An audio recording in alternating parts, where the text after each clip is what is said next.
Hello, I'm Aline Saeed. This is Counting the Cost on Al Jazeera. This week, from the coronavirus pandemic to the war in Ukraine, crisis upon crisis threatens to fracture the global economy. After decades of integration, is globalization breaking down, or is it transforming? Also this week, the world's richest 1% pocketed nearly twice as much wealth as everyone else over the last 2 years. So how can the yawning inequality gap be bridged? And Sweden discovers the largest deposit of rare earth metals in Europe. We explore if this could help reduce the continent's dependence on China. The end of the Cold War, free trade and technological advances have all helped create a global system that is acutely sensitive to what is happening on the other side of the world. Globalization has been credited for developing economies, increasing incomes and lifting millions of people out of poverty. But the pandemic and the war in Ukraine has exposed the fragility of that economic interdependence. Europe has reduced its reliance on Russian fossil fuels and cut off Moscow from the West financial system. The US is in a trade war with China. Protectionism is on the rise and companies are moving supply chains closer to home. The perfect storm of events is putting the world's economic order at risk. The International Monetary Fund warns that declining international cooperation could shrink global output by up to 7%. The issue was high on the agenda at the World Economic Forum in Davos, where the UN Secretary-General had some advice for the US and China. We risk what I've called a great fracture, the decoupling of the world's two largest economies. A tectonic rift that would create two different sets of trade rules, two dominant currencies, two internets, and two conflicting strategies on artificial intelligence. This is the last thing we need. So are we seeing the demise of globalization? The percentage of trade that makes up global GDP is one important measure. Let's take a look at this chart. As you can see, it peaked at nearly 60% in 2008. Exports as a share of global output have been flat or lower since the financial crisis. They dipped sharply during the pandemic in 2020. But then they rose again in 2021 to almost 57% of global GDP, and trade hit a record $28.5 trillion that year. To unpack all of that, I'm joined now by Simon Yvenet from Geneva. Simon is a professor of international trade and economic development at the University of St. Gallen. Thank you for joining the programme, Simon. Are we seeing the demise of globalisation? We're not seeing the demise of globalization. What you're seeing is it's kind of like a runner going from a sprint to a jog. Essentially, we're seeing a deceleration in the growth along some dimensions, but still a massive surge, especially in digitally delivered services. That's growing like the clappers. But do you think the benefits of the globalization outweigh the geopolitical problems that we've seen that it's helped create? On net, yes, the benefits of globalization have been enormous. Just talk to the millions or hundreds of millions of Asians who've been lifted out of poverty as a result of the growth of the last 30 years. There has been dislocation, especially in those Western countries that have been unable to retrain their labor forces or didn't educate them properly in the first place. So there is a problem there. As for the geopolitics, yes, there are some supply chains where you can find sort of critical materials in a small number of locations. But actually, as people have looked into those, the number of those cases are far fewer than you would often think if you listen to some of the commentary. Data does show that protectionist trade policies have been growing faster than liberalising ones in recent years. Is the idea of free trade or trade without constraints finished? I think you are right to cite the work that my team has done on collecting that information. What we are seeing is governments, I think, thinking again about full throttle globalization, not necessarily doing it in an unquestioned manner. Some of them have been acting, especially the big players, very strategically over the past decade or so, using protectionist tools. So yeah, globalization has become a lot messier, but I still think it's the baseline against which policy is ultimately judged. Do you think it's gone too far? Has globalisation gone too far? I would say no, actually. I think there's plenty of room for going further with globalization. But again, this will only ever happen if it is managed well internally. And a lot of the problems we have with the backlash against globalization is because people are fearful of losing their jobs and they don't think they're going to get a suitable job afterwards or get rehired. So we've got to find ways to support people as they transition. And in countries that do this rather well, mainly the ones in Northern Europe, countries like Denmark, there's a lot more support for globalization. I think that's the real lesson. But if we don't get our domestic labour markets sorted out, then yes, there's going to be a constraint on how far globalization will go in the future. You touched briefly on the vulnerabilities we've seen in supply chains as a result of the war in Ukraine, COVID as well. One example is the shortage of medicine that we're currently seeing in Europe. The World Trade Organization has said that re-globalization is the answer. What exactly is re-globalization, and is that the future? So I think what the World Trade Organization is trying to advocate here is thinking of ways in which you can use globalization to diversify supply chains and limit the risk of being dependent on any one supplier.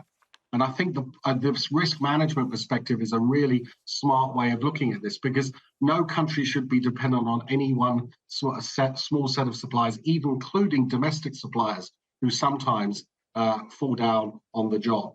And so I think to the extent that reglobalization is really better risk management and better diversified sourcing, that makes a lot of sense.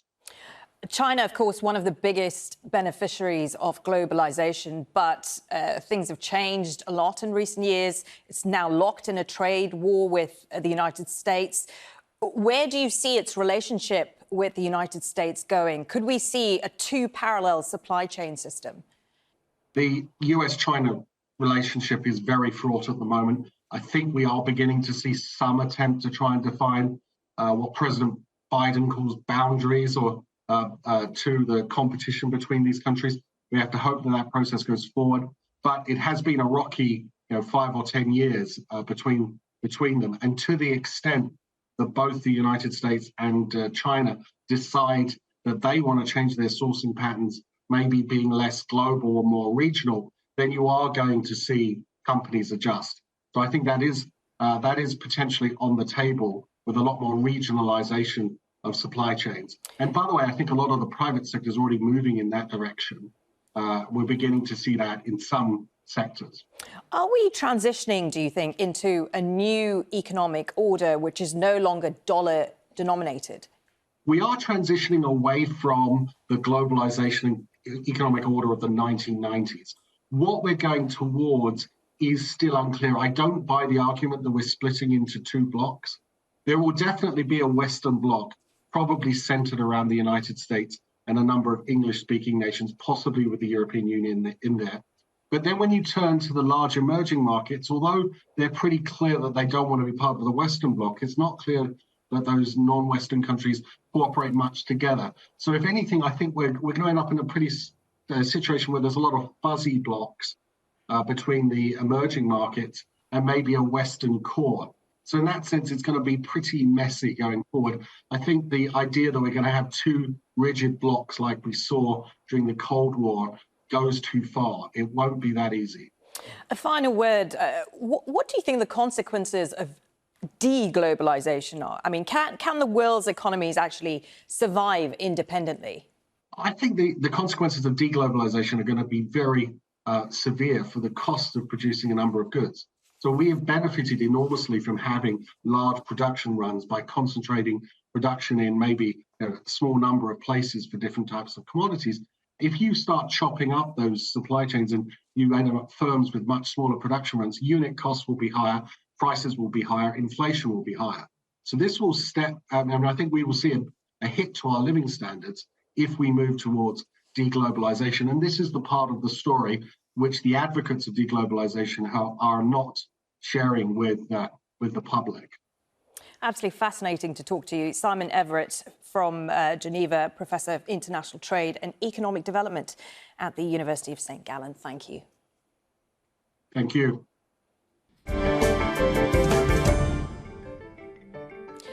Well, while globalization is credited for lifting millions of people out of poverty, it's also been criticized for increasing inequality. And the world's billionaires have been racking up more wealth than everyone else over the past 2 years. Oxfam says that the wealthiest 1% amassed more than $40 trillion in new wealth during that period. That's almost twice as much as the rest of the world combined. Oxfam says the fortunes of the wealthiest 1% of the population increased $2.7 billion each day. A billionaire earned around $1.7 million for every $1 earned by the remaining 90%. And for the first time in a quarter of a century, extreme wealth and extreme poverty increased simultaneously.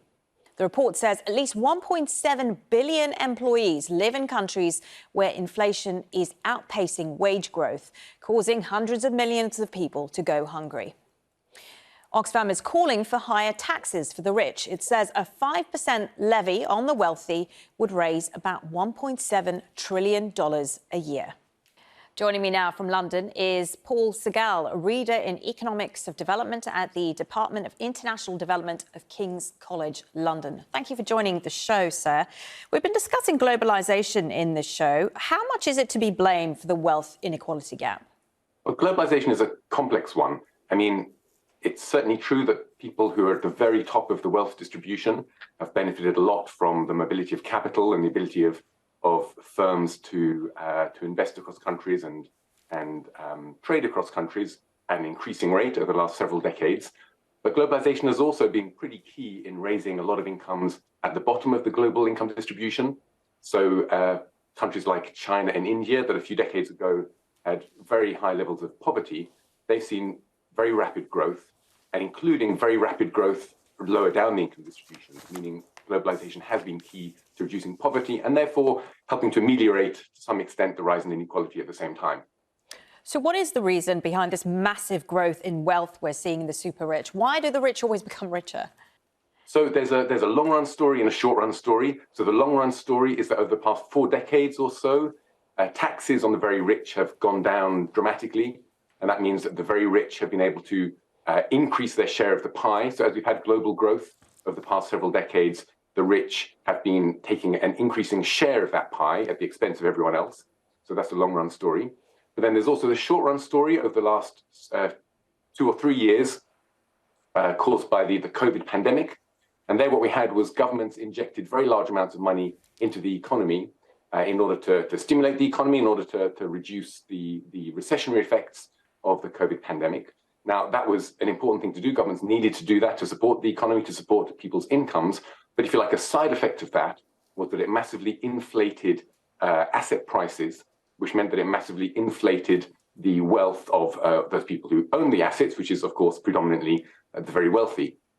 So there's a disproportionate effect increasing the wealth of the very rich, which means now would be a particularly opportune time, as people are arguing, to tax back some of that wealth in order to fund some of the public services that we so desperately need at this time. And where do you see this wealth gap going? I mean, of course, a lot of people struggling with high prices, with inflation. There's the war in Ukraine. What impact is that going to have on that wealth gap? So the war in Ukraine, it's led to a spike in prices of things like energy and foods. And those, of course, feature much more heavily in the budgets, the household budgets of people lower down the income distribution. Poor and middle-class households spend a much higher share of their income on food and energy than do the very rich. So that increase in prices is certainly increasing inequality at the moment. Now, as we see that subside, hopefully, well, we don't know what's going to happen with the war, but hopefully those prices will start to come down over the next year or two. And to some extent, we might see a partial reversal of that. That's what I'm hopeful for, but of course we can't know until it happens. Has any progress been made at all in tackling inequality? I would say a very interesting case here is the case of China. China had a very rapid rise in inequality after its opening up in the late 1970s, early 1980s, as part of its rapid growth model. Certain regions in particular grew very fast, whereas others stagnated. And that meant that there's been a rapid rise in inequality in China until a little bit after 2000, until the early 2000s. Since then, China's been quite successful in increasing social spending on poorer sectors of society, which has had a big difference. But also the key lesson I think that a lot of the world can learn from China is that China invested a lot in its poorer regions. So it took kind of a developmentalist approach to its poorer areas to increase their productivity, and through that to increase the wages of workers in poorer regions. And that's been highly successful in stabilizing and maybe even reducing inequality in China. And also more generally around the world, we see there's an increased movement towards stronger, or there's public pressure, let's say, towards stronger trade unions. There's a lot of labor activism. And historically, labor activism has been one of the key drivers of reducing inequality. So if we support that, and if governments are willing to support increased, stronger trade unions, increased labor activism, and simple policies like raising minimum wages, those policies have been proven to reduce inequality historically, and they can do it again if there's political will. You touched on tax. We've heard from Oxfam and others at Davos calling for taxes on the super rich.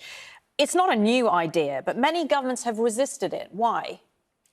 The simple reason is that billionaires and other very wealthy people tend to lobby governments to persuade them not to do it. I mean, they're always inviting senior politicians to parties on their yachts. We know that happens. It's well documented. It's not even surprised to hear it. But it's not that we shouldn't be surprised either that after they come back from those parties on yachts, they're feeling rather more friendly towards those billionaires and don't feel inclined to implement policies that are likely to compromise their interests. But actually it goes deeper than that. And the bigger problem we have is not just the billionaires' direct access to politicians, but the fact that most of our mainstream media is dominated by billionaire owners. So they're very able and do it all the time to get their media outlets to essentially promulgate their interests, to promulgate arguments that are in favor of their interests. And even when you have a very popular policy, like a wealth tax on the very rich would be extremely popular, the mainstream media don't cover it, or they diminish it because they're owned, the media outlets themselves are owned by billionaires whose interests these policies would compromise. So do you think taxing the rich or taxing the big corporations is the solution in bridging that inequality? It's definitely a big part of the solution. I mean, the rich have a very increased share of the pie compared to 40 years ago. And that means that simple redistribution, simply taking money from those who have excessive amounts of it and redistributing it to others, especially via public services and public investment that helps boost productivity and well-being throughout the economy, that's certainly a large part of the strategy we should be pursuing to reduce inequality. Really good to talk to you. Paul Segal, Reader in Economics of Development at the Department of International Development at King's College London. Thank you. Thank you. They are found in phones, TVs, computers and batteries. Rare earth minerals are an essential component of everyday products. Despite their name, the 17 heavy metals are found in abundance in many parts of the world. But mining and extracting them is costly and harmful to the environment.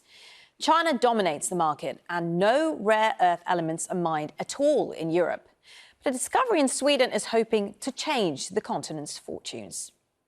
A Swedish state-owned mining company says it's discovered Europe's largest deposit of the minerals. The firm, LKAB, announced it's found more than 1 million tons of rare earth oxides in Kiruna in the north. The US has increased investment in rare earths to rival China's dominance of the market. I'm joined now by Nabil Mancheri from Louvain in Belgium. He is the Executive Officer and Secretary General at the Global Rare Earth Industry Association. Thank you for joining the programme, Mr. Mancheri. How significant is Sweden's discovery of rare earth? By numbers, it's quite significant, but we still need to, see how much time it takes to develop that mine and what is the quality of that mine, and how much rare earth element actually is there in a recoverable form. And also, as you know that there are 17 elements within this rare earth group, and how many of the valuable rare earths like Nd, neodymium, praseodymium, terbium, and dysprosium are in that deposit, which is necessary for the high performance magnets which are used in the modern technologies, like our laptops, mobile phones, wind energy, turbines, and electric cars. So still a lot of work needs to be done to identify how economical would be this deposit to be mined. And what kind of time frame are we looking at for getting these rare earth materials into the market? The company itself says, it takes, 15 years at least to develop this deposit into a fully operational mine. And that's true for many, any mining project takes long time to develop. And we see, okay, we have the material now. 15 to 20 years is not bad, because the demand we foresee in next 25 years. So there are projects that get ready by this time when there is a huge surge in demand. Demand is actually going up, so it's a reasonable time that all these deposits are get ready for the future demand. We talked about the potential harm to the environment in getting it out of the ground, but it's also very important for the future in terms of green energy, isn't it? How do you get that balance right? I know it's misconception in the general press that mining is harmful, especially rare earth mining is harmful. It's not the case. In some examples you have that mining has caused some environmental problems in countries in Asia or Myanmar. But countries like a Western country like Sweden, it can be sustainably mined and produced and processed. And you said this is very important. This is called industrial vitamins. Now, you don't need huge quantities like copper or aluminum. You need tiny quantities of these elements, which is necessary for for the energy transition. If we are going to drive the electric cars in all over the world, and if you are producing the wind energy, new energies without carbon emissions, these are the ingredients that you need to have. We know that Europe has been aiming to reduce its reliance on China when it comes to these kind of rare earth materials. We know the US wants to rival Beijing's dominance. Where do you see the market dynamics going? China has been working, and China got a good deposit of these elements, and it has been working last 30 years tirelessly to develop and move in the value chain.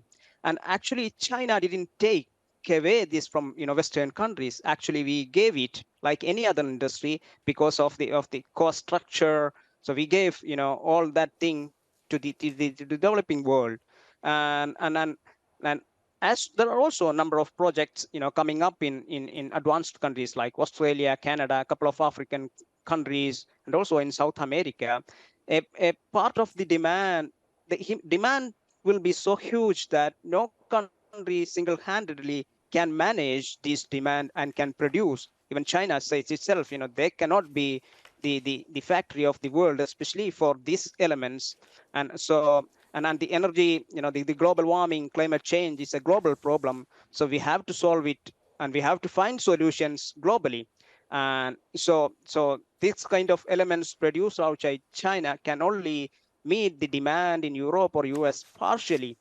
And China will still dominate the market in these elements because they have built it, and they have all the capacity, technology to do this, and they will continue to drive this market in a in the near future. Really good to talk to you, Nabil Mancheri from Leuven in Belgium, Executive Officer and Secretary General of the REIA, the Global Rare Earth Industry. Thank you.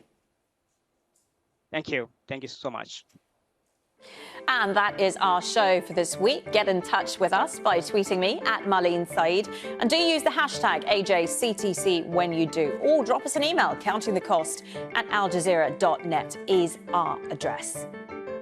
But there's more for you online at aljazeera.com/CTC. That will take you straight to our page, which has individual reports, links, and entire episodes for you to catch up on. And that is it for this edition of Counting the Cost. I'm Marlene Saeed. From the whole team, thanks for joining us. The news on Al Jazeera is next.